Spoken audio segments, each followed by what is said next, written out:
Pues bienvenidos a la primera sesión del coloquio del PCCM de este semestre.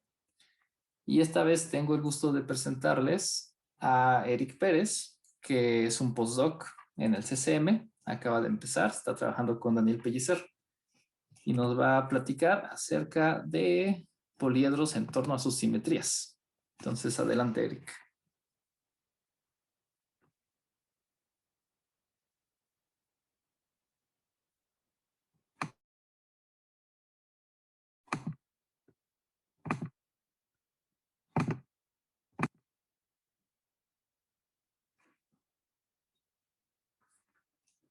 Pues tal vez fue mi culpa.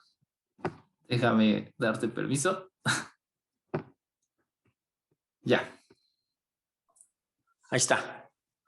Perfecto. Bueno, muchas gracias. Ahora sí ya pude poner el micrófono. Perdón por los detalles técnicos de esto. Bueno, pues muchas gracias a todos por estar presentes virtualmente, aunque sea. Me va a dar mucho gusto al final pues poderlos saludar. Y pues bueno, estoy realmente encantado de que me hayan dado la oportunidad de hablar.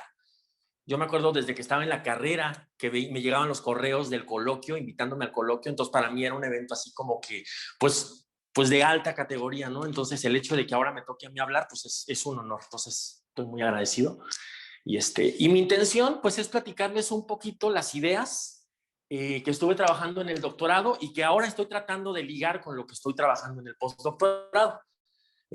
Bueno, el título es un vistazo a los poliedros en torno a sus simetrías. Entonces, mi intención es como transmitir el mensaje de que el utilizar o el fijarnos en las simetrías de algún objeto, pues nos puede simplificar muchísimo el trabajo, ¿no? En este caso, bueno, pues nuestros objetos son los poliedros y primero voy a empezar diciendo qué va a significar para mí en esta charla, pues un poliedro. Un poliedro para mí va a ser una gráfica que es simple, plana y 3 conexa. ¿De acuerdo? Claro, estoy partiendo de la teoría de gráficas, que es un mundo enorme, pero dentro de todo ese mundo tan grande que es la teoría de gráficas, en los poliedros, lo que a mí me interesó en el doctorado, son gráficas simples, o sea, no permito que tengan lazos, que un vértice esté unido consigo mismo, ni que haya aristas múltiples, ¿de acuerdo? Bueno, ustedes seguramente conocen muchos ejemplos de cómo las gráficas pueden modelar situaciones dentro del álgebra, dentro del análisis, dentro de muchos otros mundos, ¿no?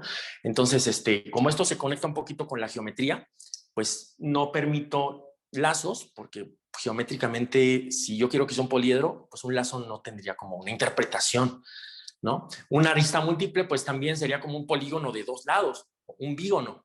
Entonces, ahorita no me voy a meter con esas cosas, ¿no? Entonces, eso es gráfica simple. Plana significa que ustedes la pueden dibujar en el plano sin que se corten aristas.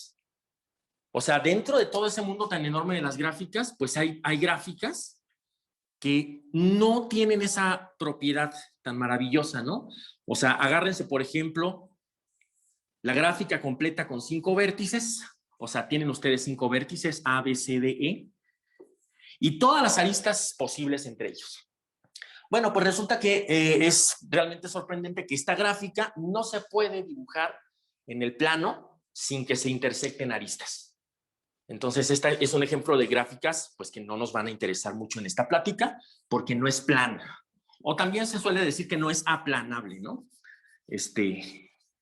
Afortunadamente, pues hay un teorema que nos clasifica exactamente quiénes son las gráficas pues, que sí son aplanables, que es el famoso teorema de Kuratowski, que nos dice, así muy a grosso modo, que una gráfica va a ser aplanable si solamente si no contiene en un cierto sentido que no es precisamente el de subconjuntos, pero no contiene ni un K5, o sea, una gráfica como la que acabo de borrar aquí, la gráfica completa con 5 vértices, no debe estar por ahí metida, ni un K33. K33, pues tienen ustedes tres vértices de este lado, otros 3 vértices de este otro lado, y pues todos contra todos, ¿no? O sea, con estos 3, con estos 3, y con estos 3. Esta gráfica se llama K33. Y pues esta es como de alguna manera la otra gráfica prohibida, en el sentido de que pues no solamente no es aplanable, sino cualquier gráfica que la contenga, bueno, sí les voy a decir así, en el sentido de que ustedes tienen una gráfica por ahí enorme, ¿no? Y empiezan a contraer y a borrar aristas. Esa es una especie como de simplificación de gráficas, ¿no? O sea, tienes una gráfica y de alguna manera el borrado y contracción de aristas son dos operaciones que, pues, que nos interesan, que revelan información importante. Entonces, no queremos que la gráfica, si yo quiero que sea plana, pues no quiero que al borrar y contraer aristas, pues llegue a esto. ¿De acuerdo? Bueno, entonces el teorema de Kuratowski pues me dice pues que esas son las gráficas planas o aplanables. Entonces los poliedros pues tienen que ser gráficas planas. Estamos pensando que los vamos a dibujar en la esfera, en el plano, perdón. Voy a ver si no hay. Muy bien. Las puedo dibujar en el plano, pues con esa propiedad de que no se intersectan aristas, excepto, obviamente, pues fíjense, tengo aquí la arista AB, tengo arista BC y tengo arista CD. Y además tengo todas las aristas AO, BO, CO y DO. Entonces ahí está una gráfica, pues que la pude dibujar en el plano. Si dos aristas se intersectan, pues obviamente se cruzan, pero solamente se cruzan en el vértice que tienen en común. Eso es como pues, lo que sí le damos chance, ¿no? Bueno, entonces este es un poliedro muy sencillo. A mí me interesa ese poliedro, pues porque seguramente los que trabajan teoría de grupos, pues ya están pensando aquí que hay un grupo actuando. Y ese grupo, pues es el diédrico, que yo lo denoto como D4. Y lo podemos, en la escuela, pues nos enseñan que este grupo modela las simetrías de un cuadrado, en este caso, ¿no? Este grupo resulta que se va a poder realizar como el grupo de automorfismos de esta gráfica. Y pues vamos a ver qué cosa es un automorfismo de una gráfica. Le voy a llamar P a la gráfica, porque pues estoy pensando que en un sentido que les voy a platicar al ratito, pues esta gráfica, pues yo quiero que represente un objeto en el espacio. Ajá. Entonces es un P es la gráfica. Entonces P, gráfica, simple, plana, desconexa. Pues obviamente está definido por su conjunto de vértices, que en este caso pues son 5 vértices, las aristas que están ahí pintadas en rojo, y realmente ya, ¿sí? Una gráfica en general está definida pues por esos dos conjuntos, ¿no? Puntitos y algunos pares de esos puntitos, que son las aristas. Entonces, si ustedes tienen una gráfica, un automorfismo no es otra cosa sino una biyección del conjunto de vértices al conjunto de vértices. O sea, me manda vértices en vértices, pero yo quiero que me preserve las aristas, ¿sí? O sea, pues aquí tenemos una biyección. De tal manera que si V era una arista de mi poliedro, pues entonces la arista formada por sus imágenes, sigma de U y sigma de B, pues también es una arista. O sea, en otras palabras, yo me estoy preguntando, pues, ¿de cuántas maneras puedo permutar a sus vértices de manera que me siga quedando la misma gráfica? Y pues para cada permutación que yo encuentre, pues le voy a llamar automorfismo, ¿no? El conjunto de todas estas biyecciones, pues es el grupo de automorfismos del poliedro o de la gráfica. Esto en general es para gráficas, no tiene que ser poliedro. Para gráficas, pues pueden definir este conjunto, ¿de acuerdo? Bueno, por ejemplo, aquí, pues si yo me pregunto de cuántas maneras, cuáles son todas las maneras posibles que yo puedo permutar a los vértices de esta rueda, esta cosa se llama rueda cuadrada, de manera que me siga quedando la rueda, pues imagínense que pues tienen chance ustedes de rotar, o sea, pueden mandar A a B, B a C, C a D, D a A, y O se queda fijo. Entonces, pues, me parece bonito utilizar pues la misma notación que se utiliza para las permutaciones, ¿no? Entonces, vamos a decir que sigma, pues se va a denotar de esta manera, ¿no? Es A, B, C, D y O. ¿De acuerdo? Pues esa es la permutación. Esa es un automorfismo. Naturalmente, pues esta la puedo elevar al cuadrado, al cubo, y a la cuarta me va a dar la identidad. Y además, pues tengo reflexiones. O sea, también tenemos, consideren ustedes, sigma 2, permutar AB y permutar CD, y O dejarlo fijo. ¿Sí? Entonces, bueno, pues este conjunto, en realidad, pues son las permutaciones de, pues son ciertas permutaciones, pero aquí yo lo estoy pensando como algo gráfico, ¿no? O sea, estoy pensando que es algo que me está permutando vértices de una gráfica, ¿sí? Entonces, en este caso, no es difícil ver que el grupo de automorfismos de este poliedro P, pues es isomorfo al diédrico de 4, ¿sí?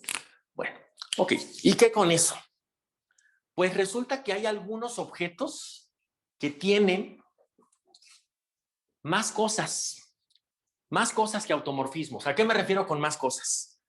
Pues yo me puedo preguntar solamente por los automorfismos posibles, los podría pintar aquí todos, hacer una tabla, pero además, esta que yo dibujé aquí, tiene una propiedad de que es isomorfa a su dual. Entonces, aquí es donde quiero hablar del tercer conjunto que hace ratito lo dejé así como en suspenso. Este poliedro resulta que no solamente me interesan sus vértices y sus aristas, sino también me interesa el conjunto de caras. ¿Ok? Entonces aquí, pues tengo 4 caras triangulares y una región que es toda la región exterior. Voy a poner un punto negro por cada región, ¿no? Entonces, ahí está. Entonces tengo 5 regiones. La gráfica dual se define, pues ahora los vértices del poliedro dual. Tiene sus vértices, tiene sus aristas y tiene sus caras. Ajá. Los vértices de la dual, pues no van a ser sino las caras del original. Las aristas, de alguna manera, van a ser las mismas, ¿eh? Ahorita les digo por qué. Y las caras, pues también, las caras van a ser los vértices. ¿Cómo va a ser eso? Pues aquí yo voy a poner una arista negra entre 2 vértices negros.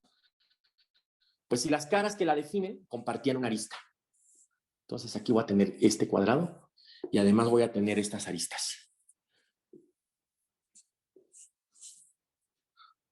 Ahora fíjense que combinatoriamente, pues este objeto negro es el mismo objeto rojo, ¿no? Entonces, eso, en otras palabras, se dice que este poliedro R4 es autodual. Y el hecho de que sea autodual me dice que además de todas las sigmas que viven en este conjunto que ya les platiqué quién era, pues hay otros elementos, hay otra especie de simetrías, ¿no? Las voy a anotar como tau, que no son precisamente automorfismos, sino, a ver, voy a pensar que A, la imagen de A no va a ser un vértice, sino va a ser una cara, por ejemplo esta.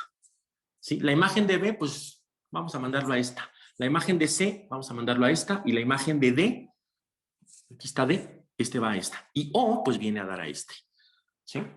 Aquí estoy denotando las imágenes bajo esta biyección tau, simplemente poniendo letra mayúscula, ¿no? Para no estar escribiendo tau de A, tau de no sé qué. Bueno, pues esto que pinté aquí, esta asignación de letritas que puse, pues es una biyección. Voy a decir que es un isomorfismo de dualidad, ¿sí? Es una biyección, pero en este caso va de vértices a caras y de caras a vértices. En realidad, fíjense que, pues, para no darles la información incompleta, en realidad, tanto sigma, que es un elemento del grupo de automorfismos del poliedro, como tau, que es un isomorfismo de dualidad, ahorita les termino de decir más bien, ¿qué cosa es eso? En realidad son biyecciones del conjunto vértices, unión aristas, unión caras. ¿Sí? Vértices, unión aristas, unión caras. O sea, en realidad estas cosas me permutan todo. O sea, claro que pues cuando uno estudia los automorfismos de una gráfica, pues los defines nada más viendo a dónde van los vértices, ¿no? La imagen de este vértice, la imagen de este vértice, y que si dos vértices eran adyacentes, pues los mandé a vértices adyacentes, ¿sí? Pero en el caso de estas gráficas, pues a mí me interesa fijarme no solamente en las imágenes de los vértices, sino en las imágenes de las aristas, ¿sí? O sea, por ejemplo, esta arista, la arista AB, pues va a dar a la arista cuyas imágenes son A y B, ¿de acuerdo? Y además, pues las imágenes de las caras, ¿sí? De alguna manera yo puedo decir, ¿cuál es la imagen de este triángulo? ¿Cuál es la imagen de la región A? ¿Sí?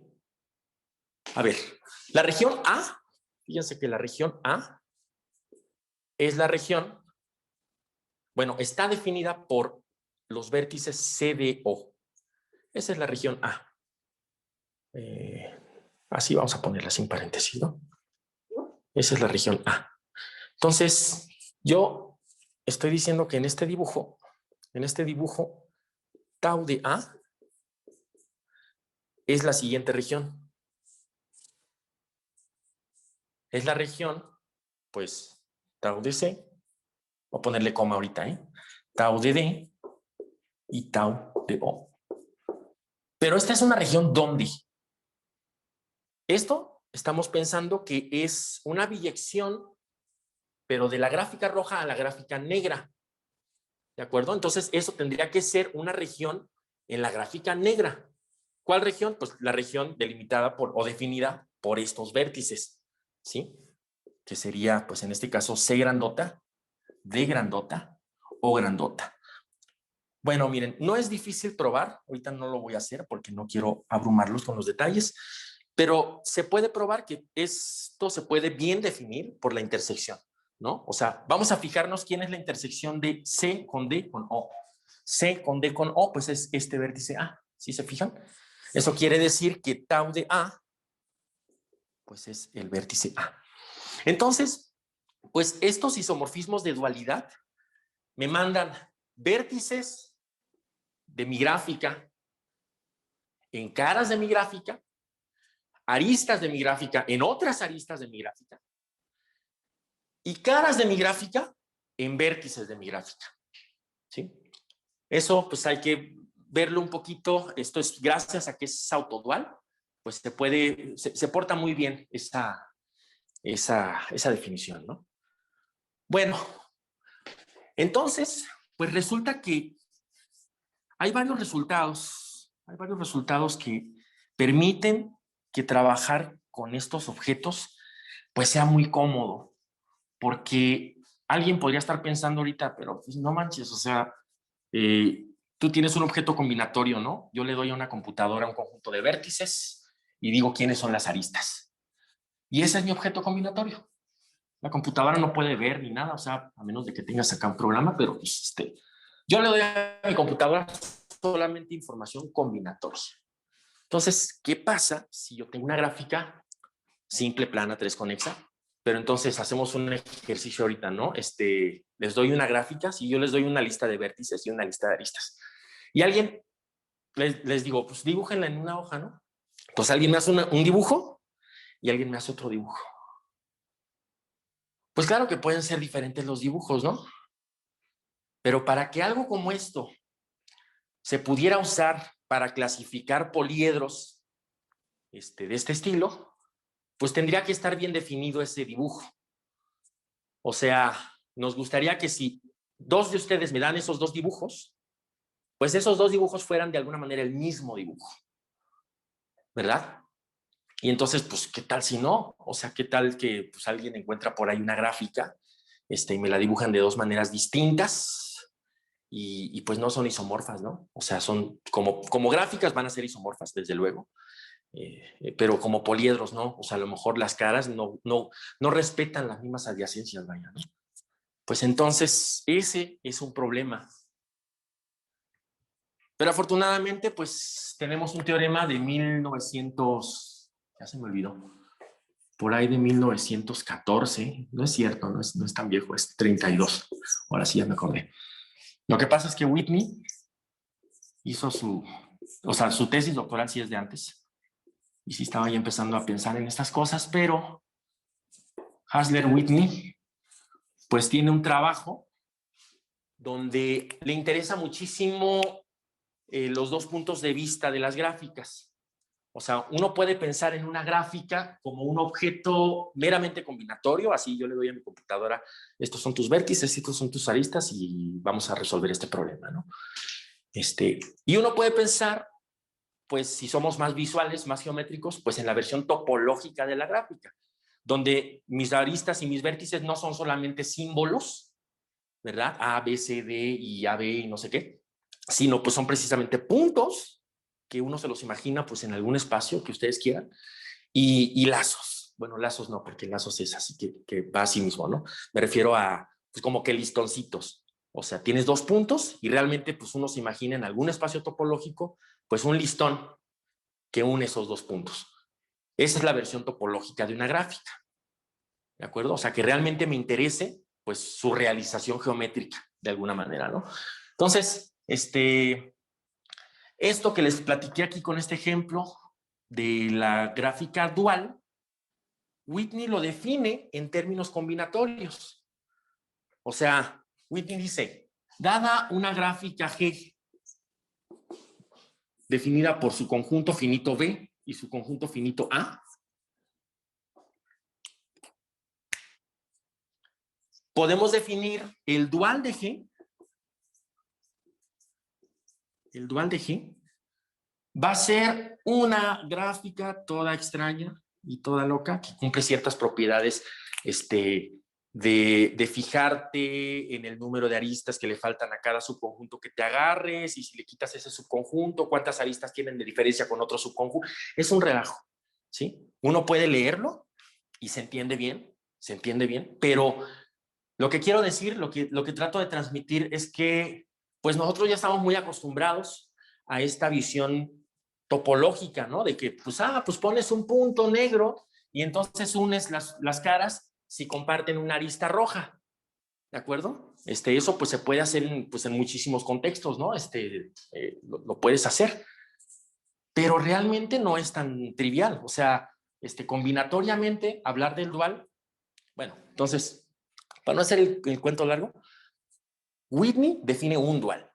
O sea, vamos a llamarle el dual combinatorio. Vamos a llamarle el dual combinatorio. A ver, vibró el celular, creo que todo está bien. Sí, todo está bien. Entonces, el dual combinatorio, no le interesa quiénes son las caras, no le interesa en qué espacio topológico vive la gráfica, no le interesa nada. Le interesan ciertos numeritos, ciertos parámetros que se llaman rango y nulidad, que ahorita no voy a mencionar. Y entonces, pues hay una definición bastante técnica, pero pues muy clara y muy precisa de lo que es el dual de una gráfica, ¿no? En general, no tiene, Whitney no dice, vamos a fijarnos en gráficas planas, vamos a fijar, no, en general. Dada una gráfica G, la que tú quieras, yo te defino el dual combinatorio en términos de ciertos parámetros que se llaman rango y nulidad, ¿de acuerdo?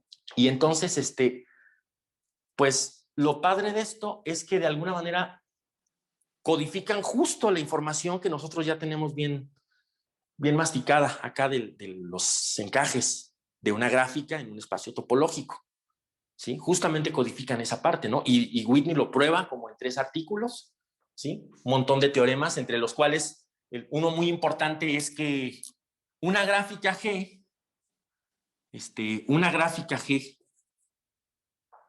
tiene un dual de los que él define, combinatorio. Una gráfica G tiene un dual sí, solo sí, G es aplanable.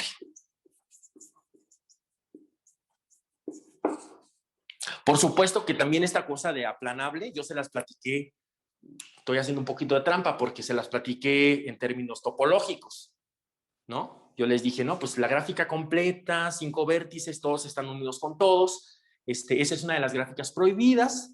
Y cualquier gráfica por ahí que tengan, si tú realizas operaciones de contracción de aristas, hace ratito también dije borrado, creo que eso es falso. Pero bueno, uno puede definir el menor de una gráfica con esa operación de contracción. Y si resulta que mi gráfica enorme que yo di tiene contenida a K5, pues entonces no es aplanable. Ese es el teorema de Kuratowski. Y pues, pues es un teorema que se interpreta topológicamente. Pero Whitney prueba que una gráfica es aplanable si solo si no contiene a K5 ni a K33, y lo prueba de manera puramente combinatoria, ¿no? Entonces, pues sí, de alguna manera sí hay una codificación bonita de todas estas ideas geométricas y topológicas solamente en términos de combinatoria, ¿verdad? Entonces, otro teorema que es el que me interesa más platicarles, de Whitney también,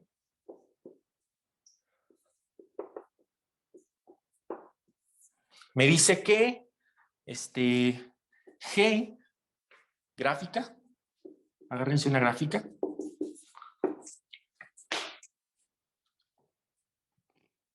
si G es plana, simple y 3 conexa, entonces tiene un único dual.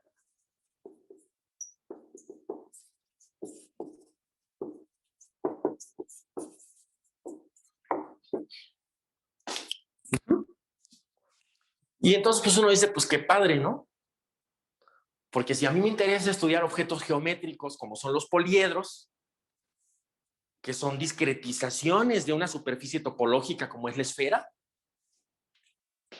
pues sí los puedo estudiar de manera combinatoria, fijándome en los poliedros, fijándome en sus simetrías, clasificando qué grupos de simetrías realizan a tal o cual poliedro, cómo se clasifican todo, o qué grupos pueden ser los grupos de automorfismos y de dualidades, si quieren también. ¿Qué grupos pueden ser los grupos de automorfismos de algún poliedro? ¿Verdad? Entonces, bueno, pues esas preguntas se pueden resolver gracias pues a que sí existe una traducción de la geometría a la combinatoria, ¿no? Y entonces, pues como yo me quería centrar en el estudio de las simetrías, pues ya con este teoremón, pues ya se puede trabajar súper cómodo, ¿no? Porque no me tengo que estar preocupando de que, ay, esta gráfica es autodual, pero chin, ¿y qué pasa si tiene un dual con un encaje, pero si la dibujo de otra manera, entonces tiene otro dual, entonces ya no es autodual, un relajo que podría haber, ¿no? Entonces, pues no, ya no me preocupo de eso, y entonces, se pueden clasificar, uno puede estudiar, pues todos los posibles grupos de automorfismos y de dualidades de un poliedro autodual, ¿sí? Eso fue lo que yo trabajé en mi tesis. En general, están clasificados todos los posibles grupos que pueden ser grupos de automorfismos de algún poliedro, en general poliedro, ¿no? De estos. Acuérdense que mis poliedros son gráficas simples, planas, 3 conexas, ¿no? Esos son mis poliedros aquí, ahorita. Entonces, ese trabajo, esa clasificación, o sea, el conjunto de todos los grupos de automorfismos P, donde P es un poliedro, esto se conoce y es un trabajo, a ver si no me falla la memoria, es un trabajo de Gendrol.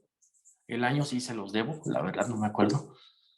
Me enfoqué más en los autoduales y también están clasificados, ahorita les platico de esos, ¿no? Pero pues es padrísimo que pues estos grupos están bien conocidos, ¿no? Entonces, por ejemplo, uno puede preguntarse, a ver, pues ya me enseñaste aquí un ejemplo cuyo grupo de automorfismos es el diédrico. Dame otro. Entonces, pues empezando a jugar, pues puedes pensar, pues bien fácil, vamos a tomar la misma que ya conocemos. Y ahora vamos a subdividir estas aristas, ¿no? Vamos a hacer esto. Ahí está. Este es otro. Este no es el mismo de acá. Pero su grupo de automorfismos se puede probar muy fácil. Es un ejercicio facilito que es el mismo, es el diédrico. Y bueno, pues le puedes poner ahí la cantidad que tú quieras, ¿no? Bueno, sí, está bien. ¿Y luego qué más? ¿Y qué más hay? ¿Cómo podemos construirlos a todos? O sea, es lo que les decía, esa es como la filosofía que yo quería transmitir en esta charla. ¿Por qué la simetría ayuda a clasificar cosas? Pues porque yo me puedo preguntar ahora por el conjunto, ¿cómo lo escribo? El conjunto, de todos los poliedros P, tales que su grupo de automorfismos es isomorfo al diédrico. ¿De acuerdo? Y bueno, aquí les tengo que decir que esta pregunta no está como muy bien definida porque la manera en que interactúan algebraicamente los automorfismos a veces no me dice mucho de la geometría. ¿A qué me refiero? Me refiero a que, pues es lo que les digo, ¿no? O sea, ya estamos acostumbrados a tener una imagen, entonces la imagen del diédrico para mí es esta. ¿Está bien? O sea, es un grupo que está generado por dos reflexiones. Considérense la reflexión aquí y considérense la reflexión acá. Vamos a llamarle sigma 1 y sigma 2. Entonces, el grupo generado por esas dos involuciones, sigma 1 al cuadrado, sigma 2 al cuadrado, sigma 1, sigma 2 a la cuarta, esto me da la identidad, pues es este diédrico. Algebraicamente es cierto, pero pues a lo mejor hay otras involuciones que no son reflexiones, ¿no? Y ese es un problemón porque, o sea, cuando, al menos a mí me pasa esto ahorita en el postdoc, que uno ya se clava, ¿no? No, pues involuciones, no, pues es un plano y ahí reflejas y bien fácil, ¿no? Pero pues no, o sea, puede haber involuciones que actúen de otra forma en el espacio topológico que yo estoy pensando, ¿no? En la esfera, si quieren. Entonces, por esa razón, esta clasificación de Jendrol no está solamente dada en términos de qué grupos son los que son grupos de automorfismos de algún poliedro, sino esos grupos están descritos en una notación que es una notación de Coxeter. Y la notación de Coxeter, en vez de escribir este D4 como D4, Coxeter lo escribe así. 4. Y eso lo que significa es que, imagínense que estamos en la esfera, y en la esfera vamos a poner dos planos que pasen por el origen. O sea, imagínense que estamos en la esfera con centro en el origen. Y en esa esfera, con centro en el origen, voy a poner dos planos que pasan por el origen y que forman entre sí un ángulo de pi sobre 4. Pues aquí está mi esfera, ¿de acuerdo? Entonces acá, imagínense un plano y otro plano por acá. Ahí está. De tal suerte que este ángulo es pi sobre 4. ¿Qué va a suceder? Pues lo que va a suceder es que esos dos planos me van a delimitar una región. O sea, este plano, vamos a llamarle H1, corta la esfera en esta recta esférica que le voy a llamar L1, ¿no? Y este plano, vamos a llamarle H2, corta a la esfera, pues en esta otra recta esférica que le vamos a llamar L2. ¿Sí? Y el ángulo entre esas dos rectas, pues es también pi sobre 4. Y entonces en esta región, en esta lúnula, ustedes pueden pintar un garabato un garabato por ahí que se les ocurra, ¿no? Algún garabato. Y lo que va a pasar es que si prenden la licuadora, o sea, si echan a actuar el grupo en la esfera, pues se les va a dibujar un objeto que tiene grupo de simetrías isomorfo, pues al diédrico, ¿no? Claro que no puedo dibujar cualquier cosa. Si yo quiero un poliedro, pues tengo que fijarme en qué condiciones voy a pedirle a lo que yo dibuje aquí para que a la hora que yo haga actuar el grupo en la esfera, pues se me dibuje un poliedro, se me dibuje pues en lo que yo estoy interesado, ¿sí? Entonces, esta clasificación, además de ser algebraica, pues es geométrica en este sentido, de que utiliza los grupos de Coxeter. ¿Sí? Los grupos de Coxeter en general son grupos generados por involuciones. Y bueno, pues es todo un trabajo también, ¿no?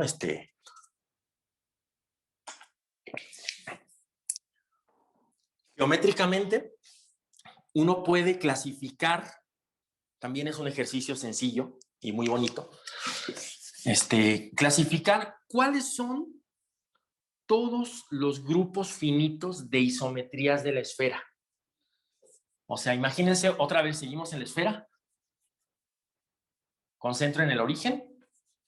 Una isometría de la esfera, pues es una transformación de la esfera en la esfera que me preserva la métrica. Y la métrica de la esfera es la que hereda del espacio. O sea, si ustedes tienen dos puntos en la esfera, pues la distancia entre esos dos puntos de la esfera va a ser la distancia, bueno, puede ser la distancia euclidiana o puede ser otra distancia, ¿no? Puede ser, si ustedes tienen dos puntos P y Q en la esfera, puede ser la longitud de este arco. Bueno, no me quiero meter ahorita en eso. Pueden darle una métrica a la esfera y entonces las isometrías de la esfera son aquellas transformaciones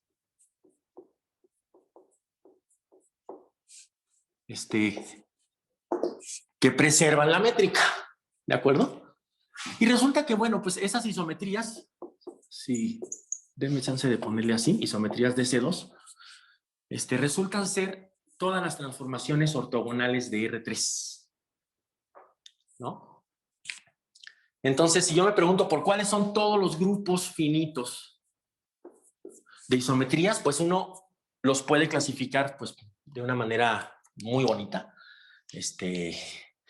Y Coxeter lo hace con esta notación, que es pues, muy, muy ilustrativa, ¿no? En general, un grupo así, déjenme echarle un ojo al reloj más rápido. Creo que vamos bien. Un grupo así, pues es totalmente análogo a esto, ¿no? Algebraicamente esto es isomorfo al diédrico de Q. Y significa esto, es el grupo generado por dos reflexiones en dos planos, H1 y H2, que forman un ángulo de pi sobre Q. ¿Ok? También hay otras instancias de estos grupos, ya con más parámetros, ¿no? Esto pues, lo que significa es que ahora van a poner ustedes otro tercer plano, H3. Y entonces ahora la región que se define con esos tres planos no es una lúnula, sino es un triángulo esférico, ¿no? Y entonces, en el triángulo esférico, pues ustedes tienen ángulos, pi sobre Q, pi sobre P y pi sobre R, en un triángulo esférico. Por cómo es la geometría esférica, ustedes pueden ver que el mínimo entre estos numeritos P, Q y R es 2. Siempre va a ser 2. Y eso porque, pues, en el plano, pues, es de todos conocido que la suma de los ángulos interiores de un triángulo, pues, es 180, es pi. Pero en la esfera, esa relación es distinta. Aquí la relación es que es mayor que pi. Y entonces, como esta, digamos que R es la más chiquita, como esta R es 2, pues entonces uno resuelve esta desigualdad y se pregunta, ¿para cuáles P y Q? Pues es cierto eso, y pues son bien poquitos numeritos, ¿no? Son bien poquitas parejas de P y Q. Y resulta que esas parejitas de P y Q son las que realizan a los grupos de simetría de los sólidos platónicos. ¿Sí? Bueno, entonces, eso quiere decir, pues, que los sólidos platónicos se describen por estos grupos finitos de isometrías, pero no quiere decir que sean los únicos, o sea, ya se acabó tu problema, ya. Entonces, ¿cuáles grupos, cuáles poliedros puedes construir con estos grupos? ¿Nada más los sólidos platónicos? Pues no, porque está la otra pregunta de hace rato que les platiqué, acuérdense. Dado un grupo de automorfismos, yo me pregunto, ¿cuáles son todos los posibles poliedros cuyo grupo de simetrías es ese? ¿No? Entonces, pues, lo que uno puede hacer para contestar esa pregunta es esta idea de dibujar un garabato y prender la licuadora y a ver qué, claro, con cuidado, desde luego, ¿no? Yo ahorita lo estoy platicando en forma muy coloquial, porque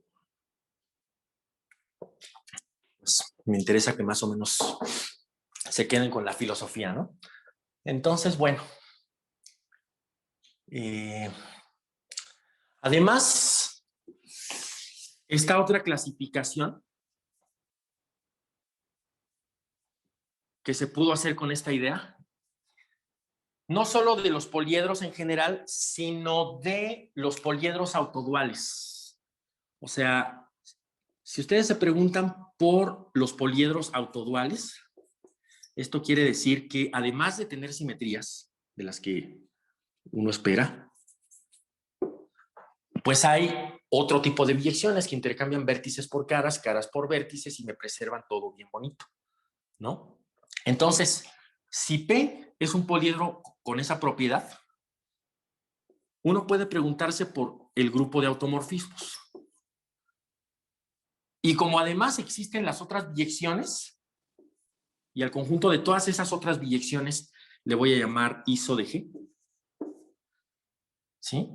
Entonces, acuérdense, out son las biyecciones del conjunto vértices, unión aristas, unión caras. De tal manera que vértices van a dar a vértices, aristas van a dar a aristas y caras van a dar a caras. Y estos son los que viven aquí. Los que viven acá son biyecciones también, pero estos mandan cosas de aquí en cosas de acá y viceversa. Y las aristas esas sí se quedan allí, ¿no? Entonces, esta unión, pues son algunas biyecciones de estas. Algunas me preservan estos dos conjuntos, otras me los intercambian, pero bueno, todo este conjunto forma un grupo muy interesante. Aquí yo puse G y es P, que se llama el dual de P. ¿De acuerdo? Y entonces, pues, otra vez la pregunta. ¿Cuáles son todas las posibles parejitas? Bueno, déjenme decirles que este grupo es una extensión de orden 2. Es una Z2 extensión de este, ¿no? Entonces, dado un poliedro autodual, pues vamos a tener lo que se llama una forma de dualidad.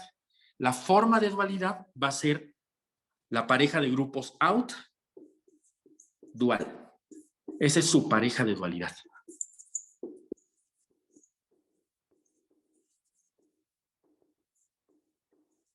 ¿Sí?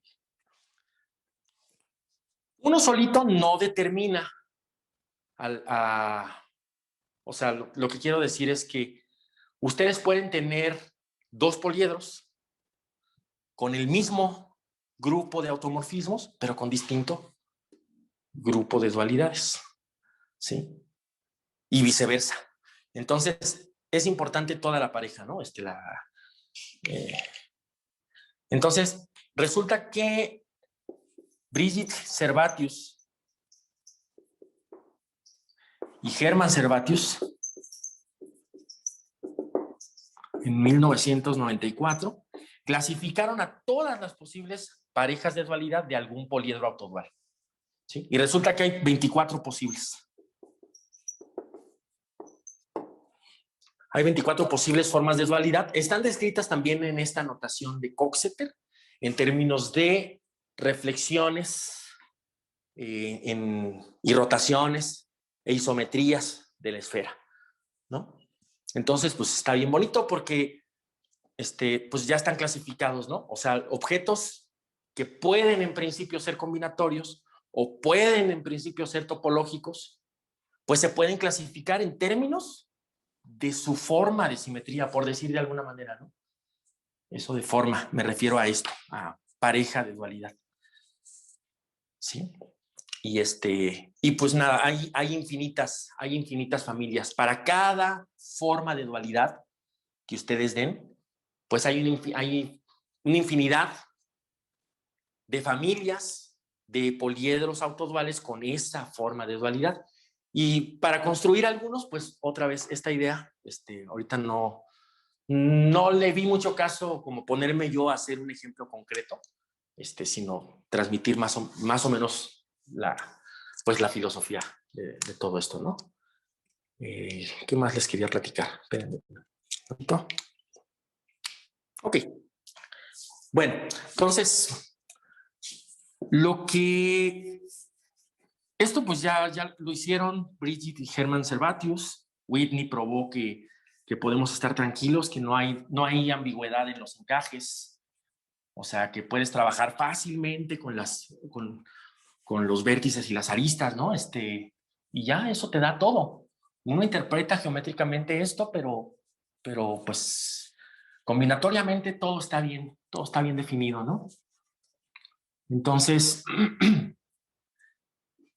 lo que yo hice fue clasificar no a los poliedros autoduales, sino a algunos poliedros autoduales que son importantes para un problema de geometría discreta relacionado, pues, número 1, relacionado con los cuerpos de ancho constante, que son cuerpos como la esfera, ¿no? Ustedes tienen un cuerpo convexo en R3, voy a pensar ahorita en R3, se puede definir para cualquier dimensión, pero bueno, o en R2, ustedes pueden pensar en un cuerpo convexo y se puede definir la función ancho dada una dirección particular. ¿Sí? Entonces, si resulta que para cualquier dirección esta función es constante, pues lo que tengo aquí, mi convexo es una figura de ancho constante. Lo mismo puedo definir para 3 dimensiones, que es el caso que nos interesa, y pues para cualquier dimensión, ¿no? Entonces, pues un trabajo que estuvimos trabajando con Edgardo, con mi asesor Luis Montejano, con Miguel Raggi, pues era ver cuáles gráficas autoduales producen estas cosas, estos objetos. Porque bueno, ya no les voy a decir cómo, pero los cuerpos de ancho constante en dimensión 3 tienen asociada de manera muy natural una gráfica. Y resulta que esas gráficas todas son planas, simples y 3 conexas y autoduales. ¿Sí? O sea, justo los objetos que les estoy platicando. Entonces, pues en este trabajo el objetivo es ver cuáles son todas las posibles gráficas autoduales que pueden dar lugar a un cuerpo de ancho constante. ¿Sí? Y resulta que combinatoriamente, pues eso se traduce en 2 propiedades fundamentales que debe de cumplir mi gráfica G. ¿Sí? Son 2 propiedades combinatorias, ustedes se las pueden dar a una computadora, le dan la gráfica, le dan sus vértices, le dan quiénes son las aristas, ¿sí? Y le dan obviamente a la computadora, pues quiénes son sus 2 condiciones, ¿no? Llamémoslas ahorita I y 2, no tiene caso que diga cuáles son las condiciones. Pero resulta que estas 2 condiciones son condiciones necesarias, eso sí. Para que una gráfica dé lugar a un cuerpo de ancho constante, necesariamente la gráfica debe ser simple, plana, 3 conexa y debe de satisfacer estas 2 condiciones. ¿Sí? Y entonces resulta que interpretando geométricamente esas 2 condiciones combinatorias, pues el primer teorema que probé es el teorema de la antípoda. El teorema de la antípoda me dice que estas condiciones combinatorias se traducen en que G es una gráfica encajada en la esfera, ¿sí? Y además no solo me interesa G, sino me interesa quién es el isomorfismo de dualidad tau que yo ya borré la rueda, ¿no? El isomorfismo de dualidad, o sea, la asignación de vértices a caras. Dado un vértice, digo quién es su cara dual. Dado un vértice, digo quién es su cara dual. Y eso tiene que ser un isomorfismo de dualidad, porque G es autodual. ¿De acuerdo? Entonces, lo que yo probé fue que esas condiciones se traducen en que G, pues debe de ser una gráfica en la esfera. ¿Sí? Y tau, como isometría,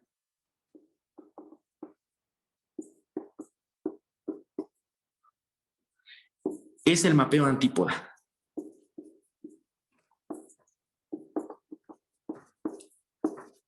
Eric, no sé si Sí me me tardé mucho escuchas. porque había más detalles. Siempre va a haber detalles, ¿no? Me acabo de acordar que pues no les dije esto. Resulta, y no lo dije porque no está así como explícitamente, o no estaba explícitamente, ¿quién dijo que un isomorfismo de dualidad o que un automorfismo, pensemos en automorfismos, la plática es de automorfismo, de simetrías, ¿no? Pero ¿quién dijo que una simetría combinatoria era una isometría? ¿Quién dijo eso? Pues no les sé decir ahorita, pero es cierto. Y por mucho tiempo, por todo el primer año del doctorado, pues fue la pregunta del millón. Y fue también así, pues esencial como el teorema de Whitney, ¿no? Sin teorema de Whitney no podría haber hecho nada porque pues no tenía... A ver, algo pasó, ¿verdad? Ya vi que algo pasó.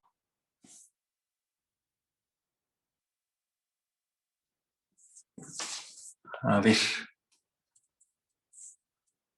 Ok, ahí está. Gracias, muchas gracias. Ok, ¿qué les decía? El teorema de Whitney pues era clave para nuestro trabajo. Esta otra idea de que los automorfismos, las simetrías de un objeto combinatorio se pueden traducir como isometrías de la esfera, pues también fue una pregunta clave para nuestro trabajo, ¿no? Pero entonces, eso es cierto, está escrito, de hecho, en la clasificación que puse hace ratito aquí abajo de Bridget y Hermann Servatius, que les dije que clasificaron a todos los posibles grupos de simetrías y dualidades de posibles poliedros autoduales, ¿se acuerdan? Bueno, pues ellos, en su artículo, dan una prueba de esta idea, de este teorema, ¿no? Ellos le llaman lema, pero pues es un teoremón. O sea, ellos le llaman lema de, no me acuerdo cómo le llaman, nosotros le llamamos lema del encaje isométrico. El ley. Y el lema del encaje isométrico lo que me dice es que si ustedes tienen una gráfica autodual o no me interesa, solamente que sea plana. Si ustedes tienen una gráfica plana, existe un encaje, le voy a llamar I, de esa gráfica plana en S2, que es la esfera. Existe un encaje de tal manera, lo voy a escribir platicado, de tal manera que el grupo de automorfismos de la gráfica G actúa como isometrías, como un grupo finito de isometrías de la esfera. Isometrías. ¿De acuerdo? Y entonces, pues también, o sea, pues, fue súper clave, ¿no?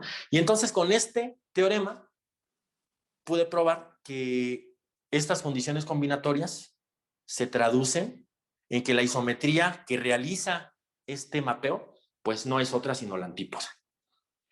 ¿Sí? Y bueno, con ese teorema pudimos clasificar también algo análogo a lo que hicieron Bridget y Hermann Servatius. Acuérdense que Bridget y Hermann Servatius nos clasificaron a las 24 posibles formas de dualidad. ¿Sí? O sea, si tú tienes un poliedro autodual, obedece a una de estas 24 formas. No hay más. Bueno, pues de esas 24, ¿cuáles dan lugar a los poliedros autoduales chidos? Los que nos interesan, ¿no? Y entonces de esas 24, pues resulta que 10 formas de dualidad son las que dan lugar a los poliedros autoduales chidos. ¿De acuerdo? Pues eso lo pudimos probar también geométricamente, usando las simetrías. Fue clave la simetría. Fue clave la geometría. Y luego también obtuvimos más adelante una clasificación puramente combinatoria, que es así, yo creo que ya no les alcanzo a platicar, porque además mi celular ya se le está acabando la batería y ya son las 2. Pero bueno, ya para terminar, hicimos una clasificación combinatoria de estos objetos que son poliedros esféricos autoduales. En realidad lo hicimos en general, lo hicimos no para autoduales, sino lo hicimos para todo poliedro, en este sentido. ¿Sí? Combinatorio, olvidémonos de la geometría. Si alguien dice, no, a mí no me gusta la geometría, pues bueno, olvidémonos de la geometría. No hay ningún problema. Entonces, pudimos obtener condiciones combinatorias para que una gráfica sea un poliedro. A ver, déjenme ver qué les quiero decir, porque pues van a decir, pues eso ya lo tenías, ¿no? O sea, que era simple, plana y 3 conexa. Eso no lo hicimos nosotros. Eso es un teorema famoso de Steinitz. El teorema de Steinitz te dice que un 3 politopo convexo, o sea, tómense un conjunto finito de puntos en el espacio, por ahí, enciérrenlos en una burbuja y ¡pum! Dejen contraer la burbuja. La envolvente convexa de ese conjunto, pues es un 3 politopo. Y Steinitz prueba que esa cosa pues tiene una estructura de vértices, aristas, caras, y eso me define una gráfica. Entonces Steinitz prueba que la gráfica inducida por ese objeto geométrico es simple, plana y 3 conexa. Y recíprocamente, si tú me das cualquier gráfica simple, plana y 3 conexa, pues eso no es sino el 1 esqueleto de algún 3 politopo. ¿De acuerdo?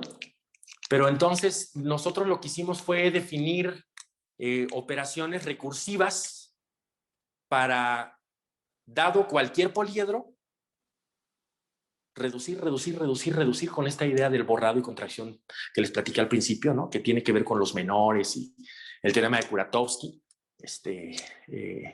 ¿Quiénes eran los poliedros irreducibles, por decirlo de alguna manera, ¿no? Entonces, probamos eso y aplicamos eso. Eso también es un trabajo inspirado en las ideas de Toth. Toth tiene un teorema de clasificación de gráficas 3 conexas. A él no le importa la planaridad ni nada. O sea, planas, nada más 3 conexas. Entonces tiene un teorema de clasificación. Entonces, usando esas ideas, pudimos clasificar combinatoriamente a todas las gráficas autoduales chidas. Chidas quiere decir que realmente me sirven para construir un cuerpo de ancho constante. ¿Sí? Y bueno, pues yo creo que aquí termino. Muchas gracias por su atención. Muchas gracias, Eric. Espero que ya nos escuches. Ya pueden activar cámaras y micrófonos si quieren.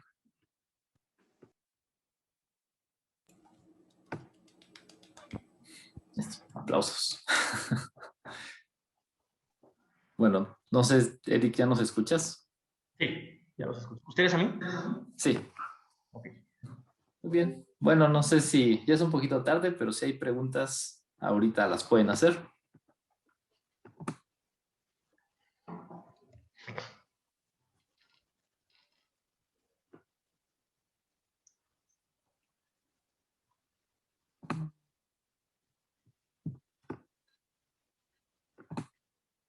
No preguntas. Bueno, pues Eric está aquí en el CCM, entonces cuando regresemos lo van a encontrar por ahí. Y le agradecemos nuevamente. Gracias, Eric. Muchas gracias a ustedes por su atención y por la invitación.